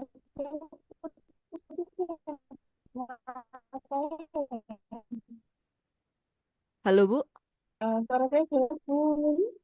Iya. Boleh dimatikan kameranya nggak apa-apa, Bu? Halo. Biar suaranya lebih jelas. Oke. Ya. Ini suara saya masuk ya Bu. Maaf Iya, ya. masuk, Bu. Tapi masih agak putus-putus. Ya, nggak apa-apa, nggak apa-apa. Untuk terkait dengan masih agak putus ya. Terkait dengan tugas sistem mediasi untuk kelompok menurut saya ini saja ya sesuai sama yang kemarin Ya, saja kemarin dengan aja ya. teman-teman mahasiswa juga tidak perlu membentuk kelompok kembali. Ya, Iya, iya, Bu. Iya, Bu. itu saja. Ya, kelompoknya sama dengan kemarin boleh ya, biar lebih gampang gitu. Yang penting nanti judul proyeknya kan pasti beda dengan yang kemarin ya. Karena sekarang kan fitur remediasi. Oke, siap Bu Isrotun. Silakan tadi ada yang tanya Mbak Alfi ya? Sudah terjawab sih Bu. Untuk ini kan harus berbeda. Oh, nggak harus. Tadi saya tidak harus berbeda. Boleh berbeda. Tapi kalau mau dibuat sama silakan disamakan aja nggak apa-apa ya, biar lebih gampang. Kelompoknya yang kemarin. Tapi untuk tanamannya Bu, Oh, tanamannya beda-beda dong. bebas. Ya. Gini, karena tidak wajib semuanya berbeda, tapi silahkan teman-teman cari literatur. Karena agen fitoremediator itu bekerjanya spesifik biasanya ya. Tanaman ini biasanya dipakai untuk mereduksi jenis apa, cemaran apa. Nah, silahkan teman-teman boleh mencari dari beragam jurnal. Baik Bu Yani, terima kasih. Oke, gitu ya. Ya biasanya nanti yang cepet-cepetan nulis, nah ini yang, wah saya cepet nih nulis di apa namanya di grup ya, dia dapat tanaman yang lebih gampang gitu. Oke, gitu ya. Oke, terima kasih. Baik, ada lagi yang mau ditanyakan? Monggo. Oke, kalau tidak ada, mungkin kita sekali-kali foto bersama lah ya. Kayaknya bioteknologi nggak pernah foto bersama ya. Silakan dinyalakan dulu semua kameranya. Saya kirim nanti di grup ya. Yuk, silakan.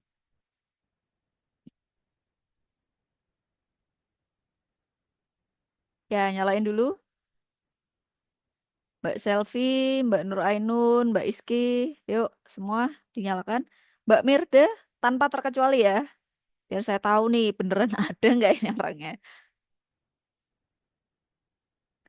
Ayo, silakan. Ini yang nggak open kamera ada apa ini?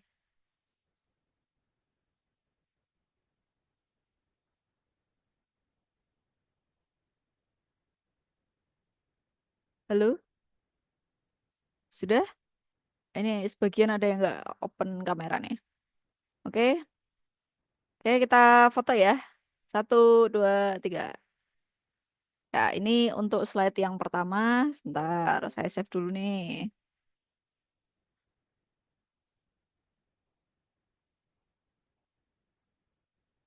Oke, slide yang kedua. Slide yang kedua, 1, 2, 3. Sebentar, lagi saya save dulu. Ya, kayaknya 1 tadi ketinggalan. Oh, tadi yang kedua. Kita ulang ya. 1, 2, 3. Untuk slide pertama. Ya, oke, baik. Terima kasih teman-teman untuk kehadirannya pada siang hari ini. Jangan lupa untuk dikerjakan ya, baik itu penugasan yang kelompok, proyek, maupun yang penugasan artikel ya, review artikel ya. Karena masing-masing ada deadline-nya dan ada nilainya juga ya. Oke, terima kasih untuk hari ini teman-teman. Recording ini nanti saya akan upload di YouTube dan saya upload lagi di Spada. Barangkali ada yang belum menyimak ya. Wassalamualaikum warahmatullahi wabarakatuh. Kita ketemu lagi minggu depan. Ya. Selamat siang semuanya. Ya, sama-sama. Jangan lupa presensi ya.